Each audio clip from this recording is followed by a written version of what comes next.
नमस्कार दोस्तों, welcome to Byju's government exam prep channel. दोस्तों आज हम लोग डेली करंट अफेयर में चर्चा करेंगे 20 फरवरी 2021 के विभिन्न समाचार पत्रों में से, जो कि आपके आगामी परीक्षा CHSL, combined graduate level, NTPC, intelligence bureau and other state services exam के साथ साथ दिल्ली पुलिस, CPO, SI और बिहार SI, राजस्थान पुलिस, इन सभी परीक्षाओं के लिए यह लाभदायक सिद्ध होगी। तो आइए एक एक करके चर्चा करते हैं दोस्तों।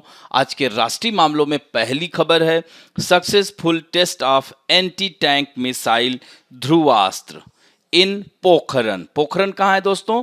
राजस्थान में है, जैसलमेर में। तो दोस्तों हेलिना यानी आर्मी वर्जन इसको कहते हैं, और ध्रुवास्त्र यह एयरफोर्स वर्जन मिसाइल सिस्टम के लिए संयुक्त उपयोगकर्ता परीक्षण में एडवांस लाइट हेलीकॉप्टर इसको कहते हैं ALH प्लेटफॉर्म से डेजर्ट रेंज में किए गए हैं। यानी मिसाइल प्रणालियों को किसने डेवलप किया है?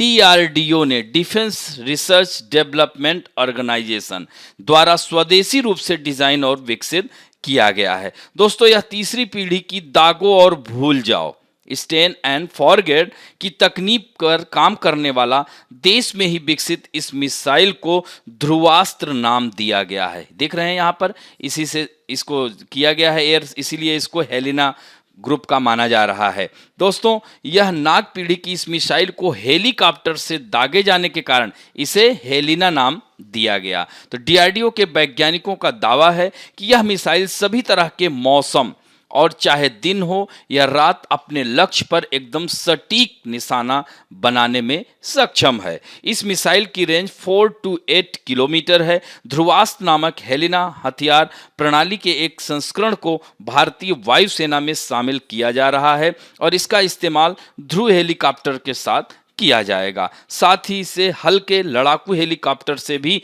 दागा जा सकता है। तो इस तरह से रणक्षेत्र में आगे बढ़ते दुश्मन के टैंकों को बारी बारी से यह मिसाइल ध्वस्त करने में पूर्णतया सक्षम है और यह मिसाइल दुनिया के किसी भी टैंक को ध्वस्त कर सकती है। दोस्तों थोड़ा सा इसकी विशेषता देख लीजिए। तो जमीनी लक्ष्यों को सटीकता से तबाह करने में यह सक्षम है। Able to destroy ground target accurately. दोस्तों one of the newest anti tank weapon in the world.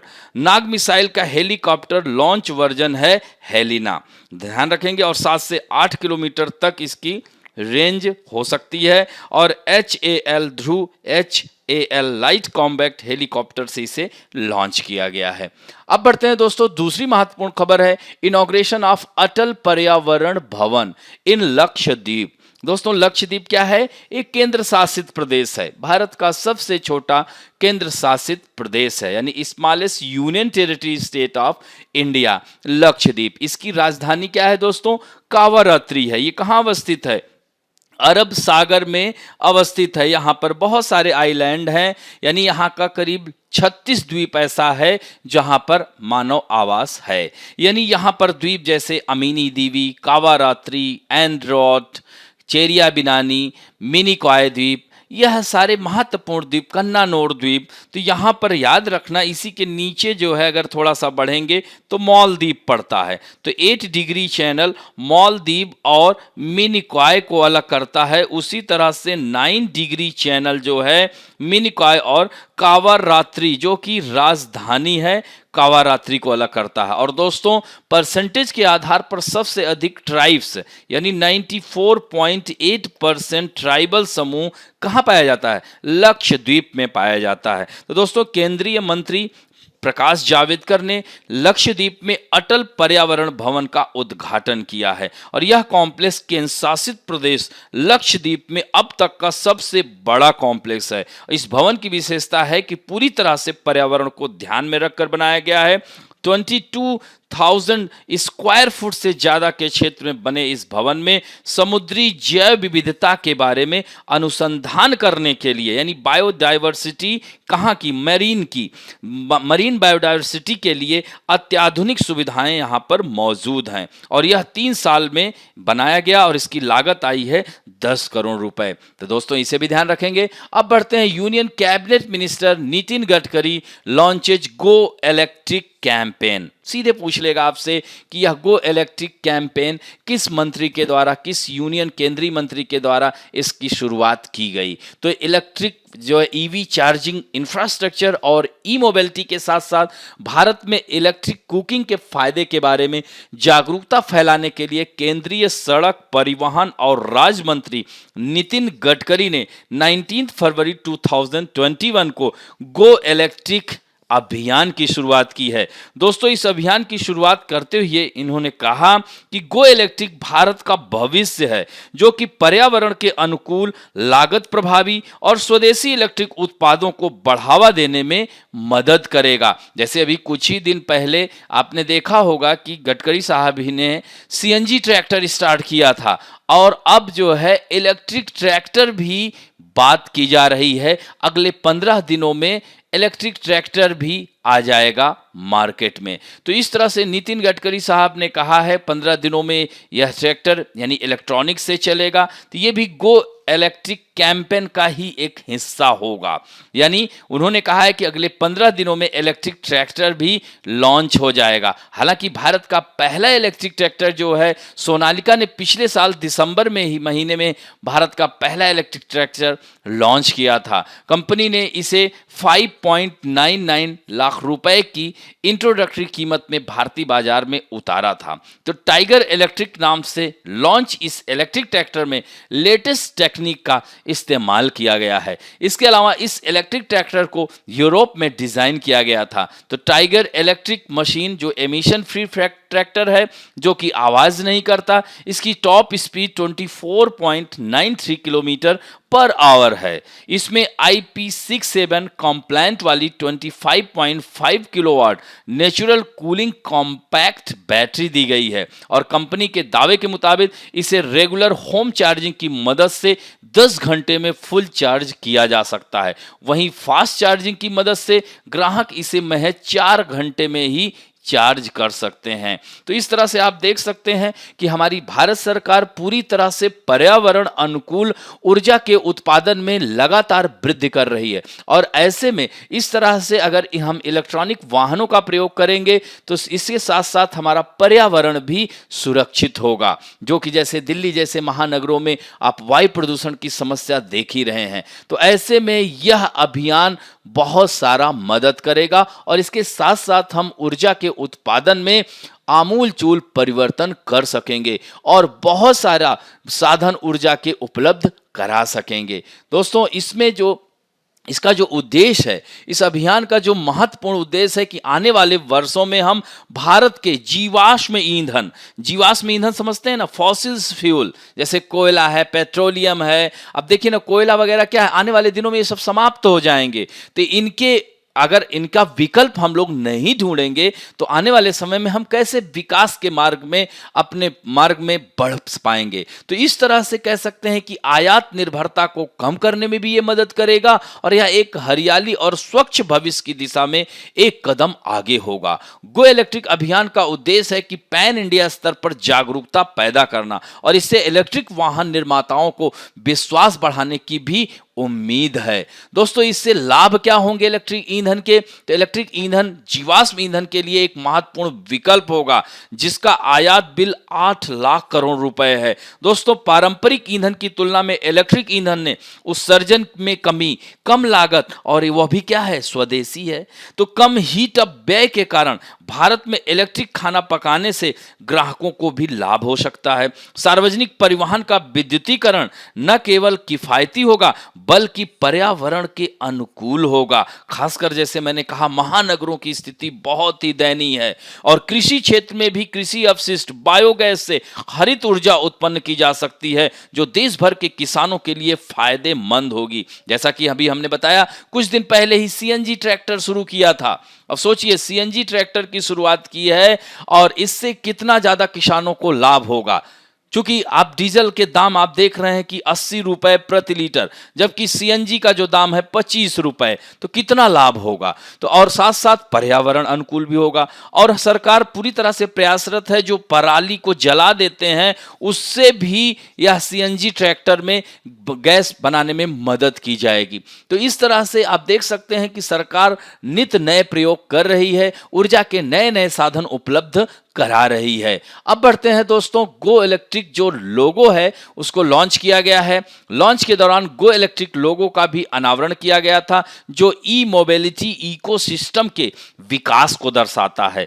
विशेष रूप से उपभोक्ता जागरूकता बढ़ाने के लिए तैयार किए गए ऑडियो विजुअल क्रिएटिव को भी इस कार्यक्रम के दौरान प्रदर्शित किया गया। और उद्योग के खिलाड़ियों ने विभिन्न इलेक्ट्रिक वाहनों को प्रदर्शित करने वाली एक प्रदर्शनी का भी आयोजन किया। इसमें ई कार, ई बस, टू व्हीलर्स, थ्री व्हीलर्स के अलावा चार्जिंग विकल्प जैसे धीमे चार्जर और फास्ट चार्जर भी शामिल हैं दोस्तों। तो यह बहुत ही महत्वपूर्ण पहल है। अब बढ़ते हैं, Indian navy to participate in NAVDEX 21 and IDEX 21 in UAE। कहाँ? यूनाइटेड अरब अमीरात के अबू धाबी में। यानी भारत ने 20 से 25 फरवरी के बीच 2 नौसेना रक्षा प्रदर्शनियों में हिस्सा लेने के लिए एक युद्धपोत को, जिसका नाम है INS प्रलय, को अबू धाबी भेजा है। और यह भारत और यूनाइटेड अरब अमीरात के बीच सैन्य संबंधों में धीरे धीरे हो रहे विस्तार को,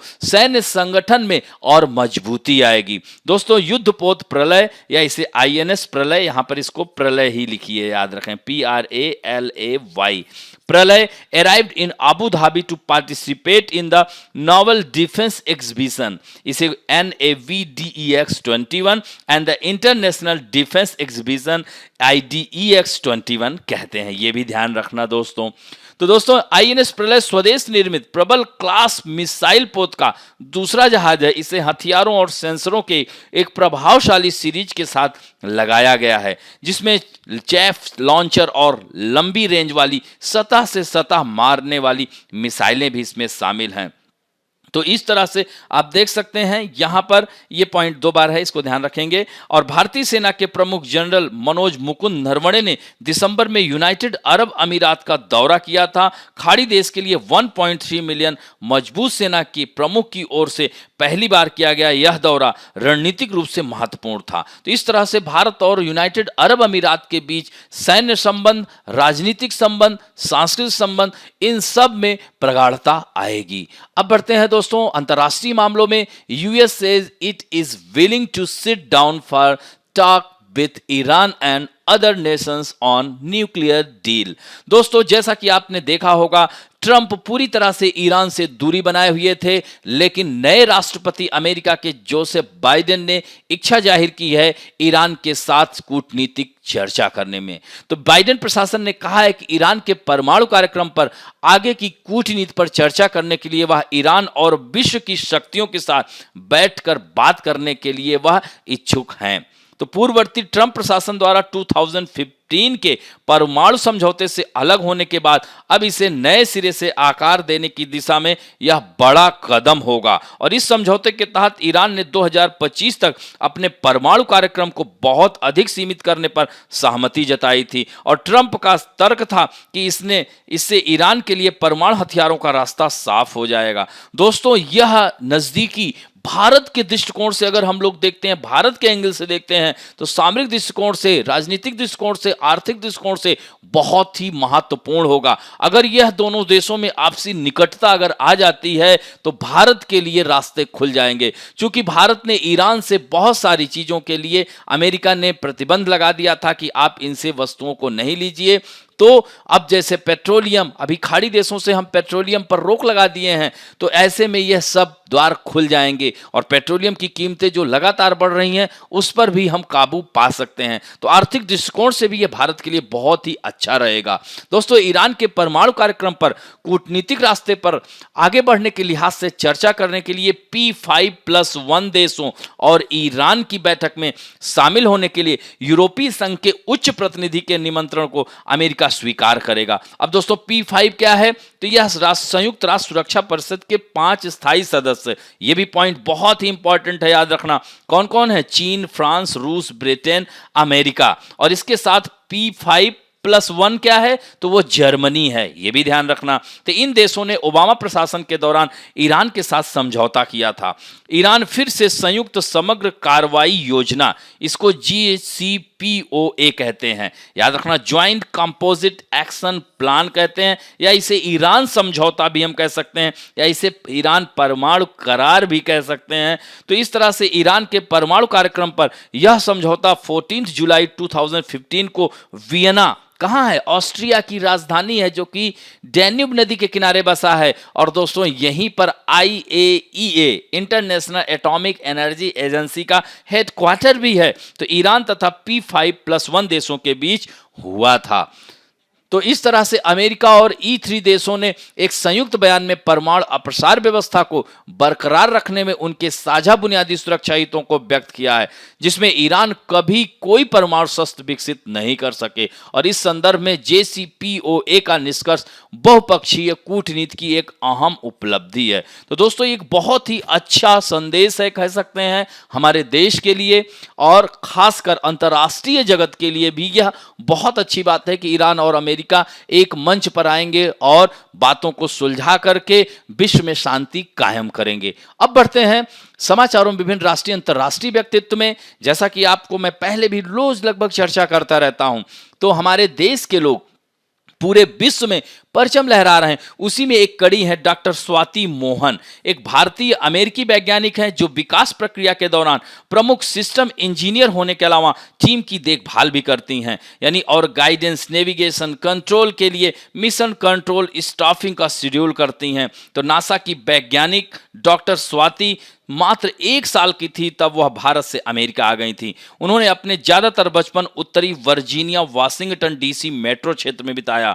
डॉक्टर मोहन ने कॉर्नेल यूनिवर्सिटी से मैकेनिकल और एरोस्पेस इंजीनियरिंग में विज्ञान में स्नातक की डिग्री हासिल की और एरोनॉटिक्स एस्ट्रोनॉटिक्स में MIT से MS और PhD पूरी की। दोस्तों यह तो रही इनके बारे में। स्वाति पासाडेना CA में नासा के जेट प्रपोल्सन प्रयोगशाला में शुरुआत से ही मार्स रोवर से जुटी हैं। याद रखना, मार्स रोवर से जुड़ी हैं, तो मार्स रोवर की सदस्य रही हैं। इसके साथ ही डॉक्टर स्वाति नासा के विभिन्न महत्वपूर्ण मिशनों का भी हिस्सा रही हैं। तो भारतीय अमेरिकी वैज्ञानिक ने कैसिनी यानी सैनी के लिए एक मिशन, ग्रेल चंद्रमा पर अंतरिक्ष यान उड़ाए जाने की एक जोड़ी परियोजना पर भी इन्होंने काम किया है। ये तो रहा डॉक्टर स्वाति मोहन का परिचय। इन्होंने क्या किया जो चर्चा में आ गई हैं, तो अमेरिकी स्पेस एजेंसी जो कि पिछले 7 महीने बाद शुक्रवार को सफलतापूर्वक, उसका नाम क्या है, परसेवरेंस रोवर, धरती से टेक ऑफ करने के 7 महीने बाद शुक्रवार को सफलतापूर्वक मंगल ग्रह पर, दोस्तों मंगल ग्रह कहाँ है, अगर ये सोलर सिस्टम में हम बात करते हैं तो मरकरी है, बुध जिसे कहते हैं शुक्र है, पृथ्वी है, मंगल है, फिर बृहस्पति आता है, तो यहां पर मंगल है। तो मंगल ग्रह पर लैंड कर गया है। इसके 2 उपग्रह हैं। मंगल ग्रह के 2 मून हैं, डेमोस और फेबोस, याद रखना, इसे लाल ग्रह भी कहा जाता है।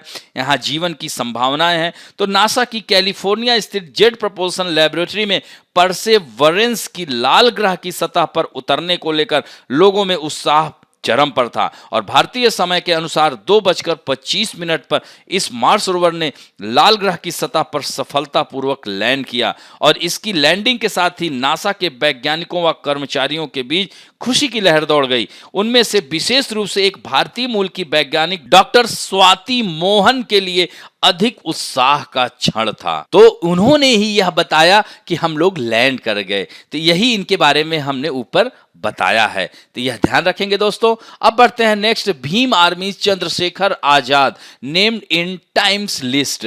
दोस्तों यह जो है चंद्रशेखर आजाद टाइम की जो मैगजीन है उसकी लिस्ट में आ गए हैं और द टाइम मैगजीन की सूची में भारतीय मूल की हस्तियां भी हैं इनके साथ साथ। तो भीम आर्मी के प्रमुख चंद्रशेखर आजाद और 5 भारतीय मूल की हस्तियों को 2021 टाइम 100 नेक्स्ट में इनको चिन्हित किया गया है। तो टाइम 100 नेक्स्ट 21 के जो 100 उभरते नेताओं की वार्षिक सूची का यह दूसरा संस्करण है जो भविष्य को आकार दे रहे हैं। तो दोस्तों इसमें 5 और अन्य जो थे, तो विजय गड्डे ट्विटर के वकील हैं, ऋषि सुनक ब्रिटेन के वित्त मंत्री हैं, अपूर्व मेहता इंस्टाकार्ट के संस्थापक और सीईओ हैं, Shikha Gupta non profit get us PPE की डॉक्टर और कार्यकारी निदेशक हैं, रोहन पाउलुरी गैर लाभकारी संस्था अपसॉल्व के संस्थापक हैं, और इसके साथ चंद्रशेखर आजाद जो कि भीम आर्मी के चीफ हैं। तो भीम आर्मी कहाँ है? उत्तर प्रदेश में सक्रिय स्थित एक दलित अधिकार संगठन है जो दलितों की शिक्षा के माध्यम से गरीबी से बचने में मदद करता है,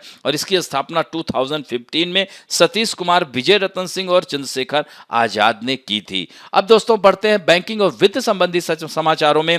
RBI permit resident to make remittance to IFCs under LRS।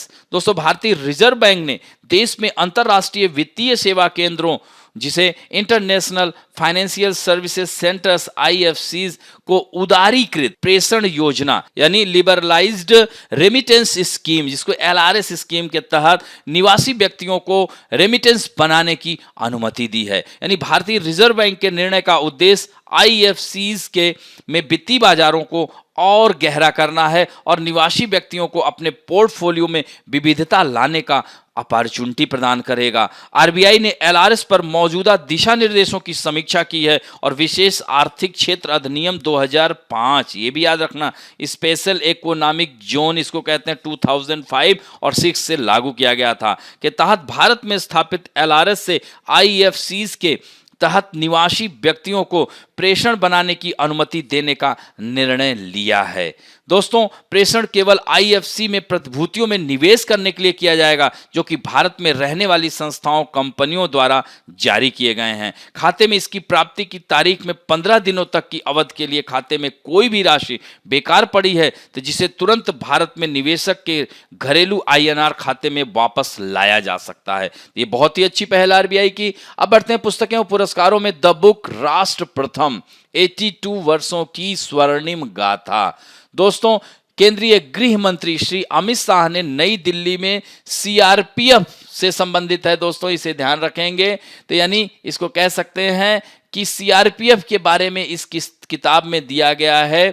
इस किताब के बारे में यानी राष्ट्र प्रथम नेशन फर्स्ट 82 वर्षों की स्वर्णिम गाथा यानी गोल्डन स्टोरी ऑफ 82 ईयर्स पुस्तक का विमोचन किया गया। और दोस्तों इस पुस्तक में CRPF में भर्ती होने वाले जवानों के लिए प्रेरणा का काम करेगी, इतिहास के रोंगटे खड़े कर देने वाली वीर गाथाओं को लोगों को बताएगी। और आज से CRPF को पूर्व सैनिक दिवस यानी वेटरन्स डे मनाने की भी शुरुआत करना एक सराहनीय और गौरवपूर्ण प्रयास है। दोस्तों 13 दिसंबर 2001 की घटना के दिन CRPF के जवानों की मुस्तैदी, वीरता और बलिदान के कारण लोकतंत्र के मंदिर में आतंकवादी प्रवेश भी नहीं कर सके और उनके मंसूबे विफल हो गए।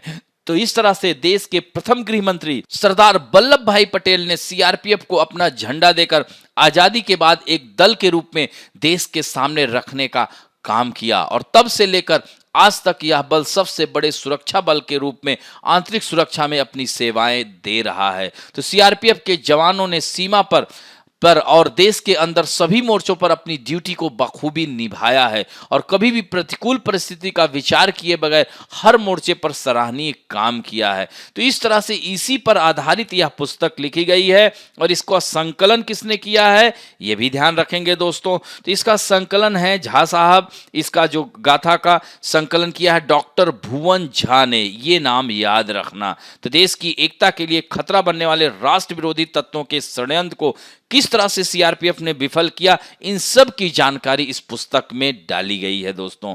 तो डॉक्टर भुवन झा का भी नाम याद रखना। और किसने इसका उद्घाटन किया, इसका जो है पुस्तक का अनावरण किया, तो यह जो है अमित शाह ने किया है। इसका विमोचन किया है, ध्यान रखना। इस पुस्तक का विमोचन किसने किया, तो अमित शाह जी ने, जो कि केंद्रीय गृह मंत्री हैं। कहाँ किया, नई दिल्ली में।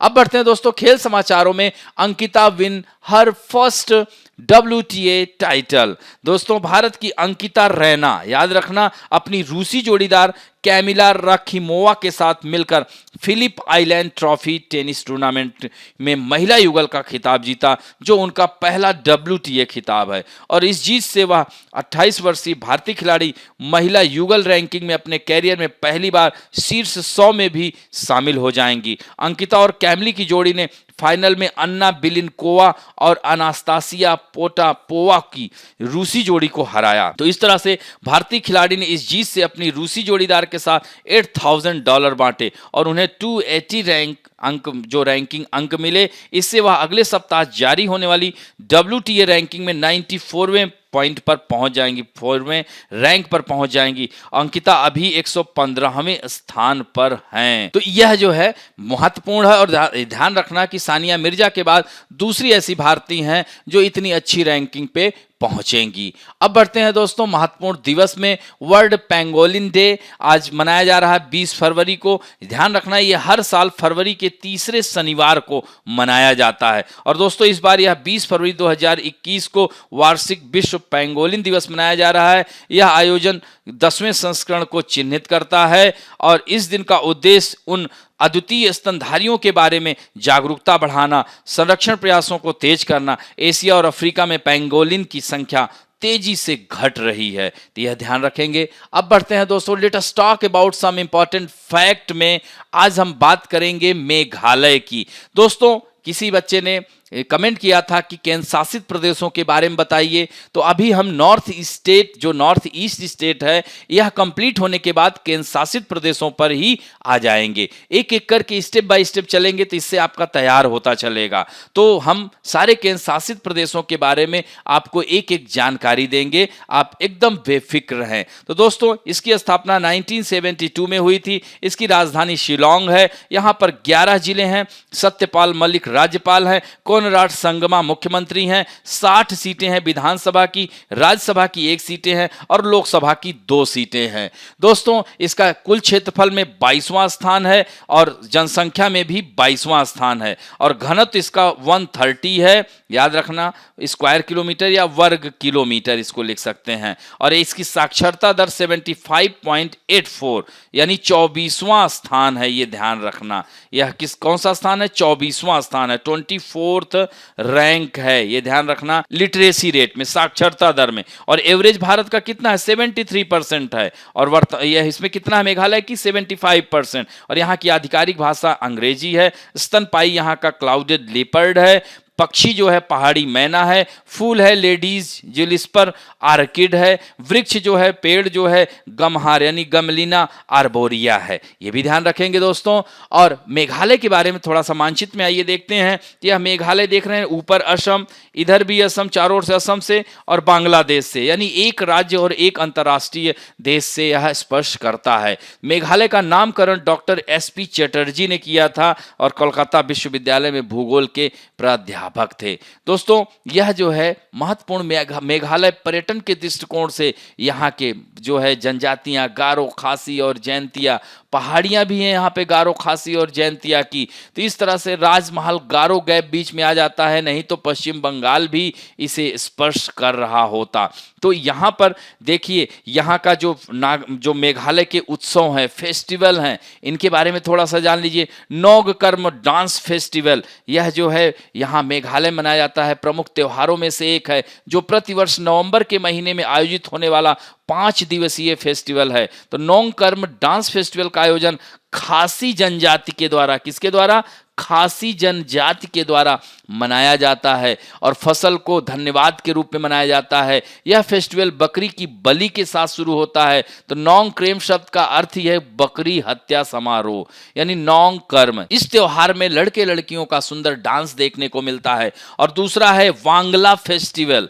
वांगला फेस्टिवल मेघालय में मनाए जाने वाला 2 दिवसीय त्योहार है। यह फेस्टिवल भगवान सूर्य नारायण को समर्पित है, यानी वांगला गारो जनजातियों के लिए सबसे बड़ा, ये खासी का हो गया, ये गारो जनजातियों के लिए सबसे बड़ा पारंपरिक त्योहार है। यह त्योहार शरद ऋतु के अंत में हर कटाई के समय मनाया जाता है, यानी आयोजन प्रत्येक वर्ष नवंबर के दूसरे सप्ताह में किया जाता है। इस त्योहार में, इस अवसर पर जो है लोग दिन रात नृत्य करना पसंद करते हैं। और तीसरा है जो यहाँ पर बेदीन खलम उत्सव, ये भी इंपॉर्टेंट है। यह जयंतिया, गारो खासी जयंतिया, याद रखना जयंतिया, यह जयंतिया जनजातियों के द्वारा मनाया जाने वाला लोकप्रिय त्योहार है। तो यानी बदिन खलम फेस्टिवल को चोल हेरा के दानों का पीछा करने के लिए मनाया जाता है। मेघालय का यह उत्सव प्रतिवर्ष जुलाई के महीने में बुआई के अवसर पर मनाया जाता है। यहाँ 3 जनजातियां, गारो, खासी और जयंतिया, जिसे पनार भी कहते हैं,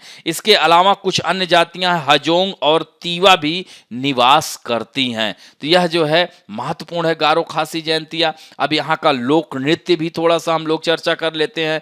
डांस जो है तो नोंगरेम, लाहो, शादशुक, मिनसैम, टेरे ग्योटा आदि यहाँ के प्रमुख लोक नृत्य हैं। तो यह नृत्य खासकर गारो, खासी और जयंतिया जनजातियों के द्वारा किया जाता है। मेघालय के प्रसिद्ध डांस हैं ये। और दोस्तों यहाँ का जो वेशभूषा है, तो मेघालय राज्य अपनी परंपराओं और रस्मों के लिए भारतवर्ष में जाना जाता है। और यहाँ की जो मुख्य फसलें हैं मक्का और चावल, इसके अलावा मेघालय में कटहल, केला, नाशपाती, संतरे आदि की खेती की जाती है। मेघालय की पहाड़ियों में 325 आर्किड, जिनमें से खास और प्रसिद्ध मवसमाई, मवमलूह और सोहहारिम जंगलों में पाई जाती हैं, यह ध्यान रखेंगे दोस्तों। और मेघालय राज्य के जंगलों में पक्षियों की 23 प्रजातियों के अलावा कई वन्य जीव प्रजातियां देखने को मिलती हैं। मेघालय राज्य में मयूर, तीतर, हुलाक गिब्बन भी पाए जाते हैं। राज्य का लगभग 70% क्षेत्र वनाच्छादित है,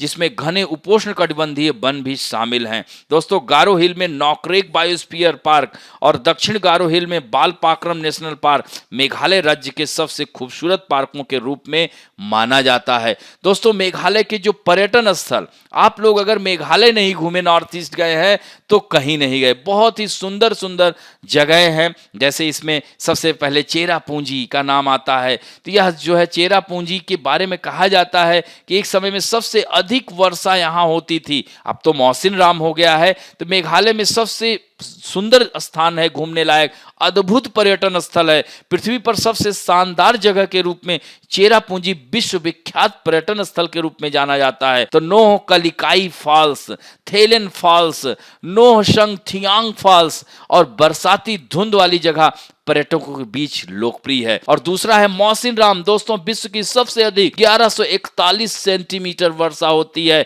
और ये खासी की पहाड़ी, गारो, खासी और जयंतिया।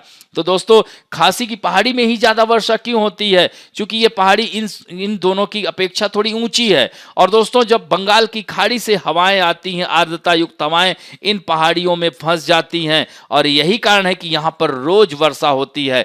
यानी अगर पूछा जाए कि भारत की सबसे अधिक वर्षा या विश्व की सबसे अधिक वर्षा मौसिन राम में क्यों होती है, तो इस पहाड़ी का कीपाकार होना, कोन शेप्ड होना और इसका मुख समुद्र की ओर खुला होना। मौसिन राम का अर्थ यानी माओ खासी शब्द से लिया गया है, जिसका अर्थ है पत्थर। और इस गांव का आकार शिवलिंगम की भांति है और यह गांव स्टैग्लेमाइट का एकत्रित किए जाने के लिए जाना जाता है। दोस्तों स्टैग्लेमाइट, स्टैग्लेटाइट यह स्थलाकृतियां होती हैं जो कास्ट स्थलाकृति के रूप में इन्हें जानते हैं। इसी तरह से तुरा शहर, तुरा सिटी बहुत ही डेवलप सिटी है यहाँ की। और यह भी कह सकते हैं गारो हिल में स्थित, वेस्ट गारो हिल में स्थित यह शहर है। तुरा पर्यटन स्थल का मुख्य आकर्षण नॉकरेक नेशनल पार्क है। यहाँ पर नॉकरेक नेशनल पार्क भी है। उसके बाद आता है शिलोंग, जो कि राजधानी शहर है, सबसे बड़ा शहर है। और यह कह सकते हैं कि पहला ऐसा हिल स्टेशन है जहां चारों तरफ से पहुंचा जा सकता है। और शिलांग का नाम एक शक्तिशाली देवता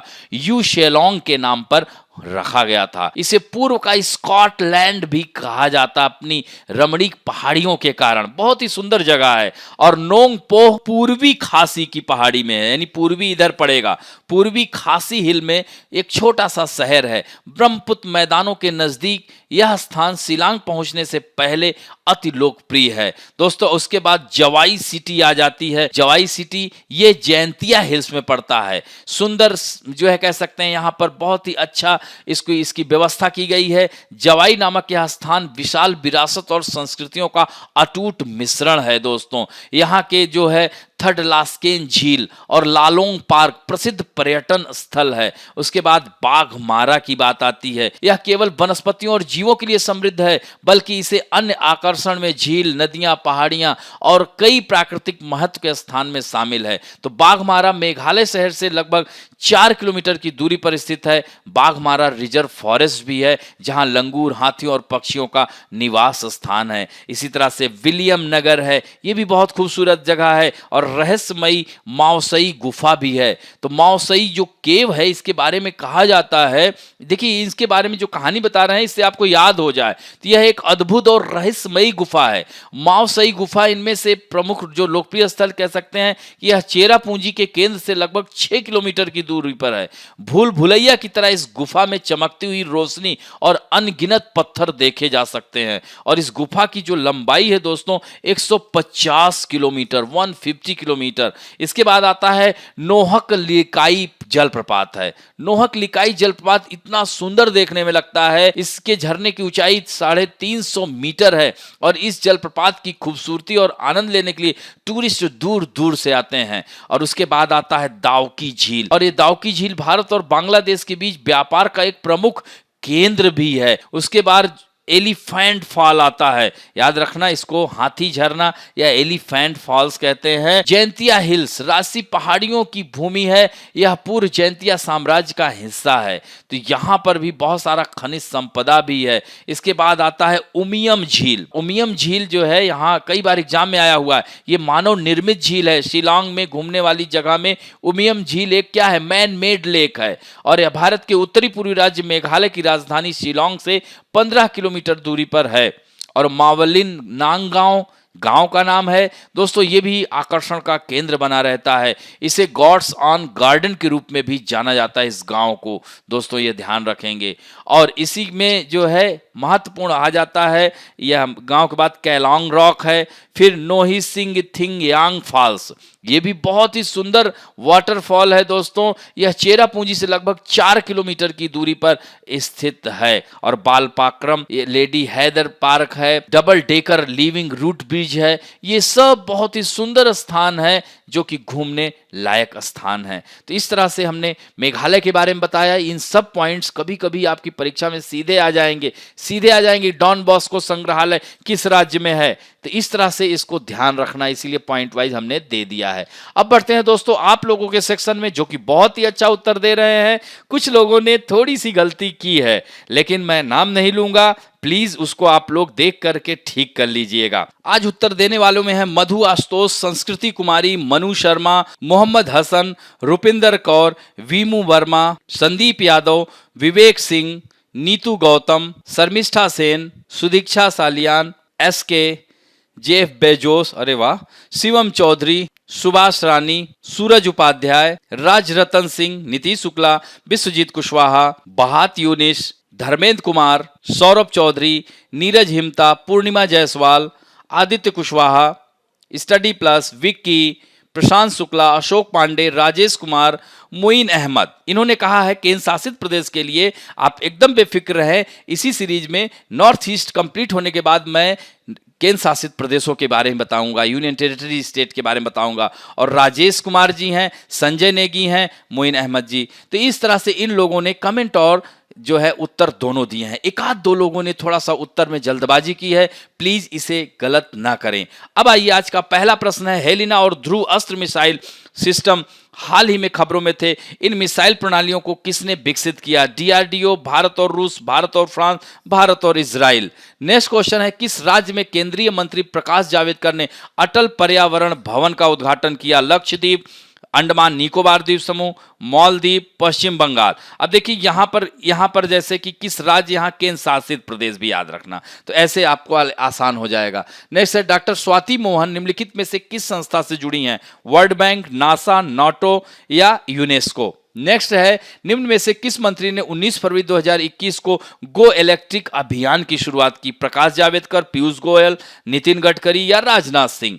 नेक्स्ट है, भारत का कौन सा युद्धपोत नौसेना रक्षा प्रदर्शनी में और अंतरराष्ट्रीय रक्षा प्रदर्शन में हिस्सा लेने के लिए अबू धाबी पहुंचा? आईएनएस करण, आईएनएस प्रलय, आईएनएस विराट या आईएनएस विक्रांत? नेक्स्ट क्वेश्चन है, P5+1 देश में मतलब कौन सा देश शामिल नहीं है? अमेरिका, जर्मनी, ब्रिटेन या जापान? नेक्स्ट क्वेश्चन है, अमेरिकी स्पेस एजेंसी नासा का परसेवरेंस रोवर ने सफलतापूर्वक किस ग्रह पर लैंड किया है? मंगल ग्रह, शुक्र, बृहस्पति या शनि ग्रह पे? नेक्स्ट क्वेश्चन है, अंकिता रैना का संबंध किस खेल से है? बैडमिंटन, टेनिस, टेबल टेनिस या शतरंज? और 9वां प्रश्न है, निम्नलिखित में से कौन सा दिवस हर साल फरवरी के तीसरे शनिवार को मनाया जाता है? विश्व पेंगोलिन दिवस, ग्लोबल मूवी डे, विश्व जासूस दिवस या वैलेंटाइन डे? दोस्तों, इस तरह से अंतिम प्रश्न आपके सामने है, नोंगकर्म नृत्य उत्सव किस राज्य में मनाया जाता है? मणिपुर, मेघालय, सिक्किम या अरुणाचल प्रदेश? तो इस तरह से इन 10 प्रश्न के उत्तर शीघ्र दीजिएगा। आशा करता हूं कि आज का वीडियो भी आपको अच्छा लगेगा, और दोस्तों अच्छा लगे तो प्लीज लाइक, शेयर, सब्सक्राइब करना ना भूलें। थैंक यू दोस्तों।